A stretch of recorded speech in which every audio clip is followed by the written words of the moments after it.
ఉసిరి చెట్టు ఎక్కడ ఉంటుందో అక్కడికి వెళ్ళి ఆ ఉసిరి చెట్టు దగ్గర నిలబడి దాని యొక్క మొదట్లో ఇంత పసుపు కుంకుమో అక్షతలో సమర్పించి ఉసిరి చెట్టుని ప్రార్థన చేస్తూ కొన్ని మాటలు చెప్తారు.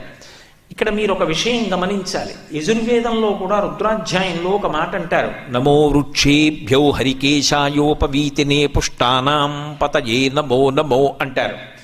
ఈ చెట్టు రూపంగా ఉన్న శివుడికి నమస్కారం, చెట్టు ఆకులుగా ఉన్న శివుడికి నమస్కారం, చెట్టు ఆకులలో ఆకుపచ్చతనంగా ఉన్న శివుడికి నమస్కారం అంటారు. అలా ఈ ధాత్రి రూపంలో ఉన్నటువంటి ఈ ఉసిరి చెట్టు ఉందే, ఇది చెట్టు అని నేను అనుకోవట్లేదు. ఇది పరదేవత. పరదేవత అయి ఈ కాలంలో ఎన్ని ఉపద్రవాలు వస్తాయో అన్ని ఉపద్రవాలకి విరుగుడు కూడా ఈ చెట్టులోంచి వస్తోంది. అంటే అమ్మవారే ఈ చెట్టు రూపంలో నిలబడి అనుగ్రహాన్ని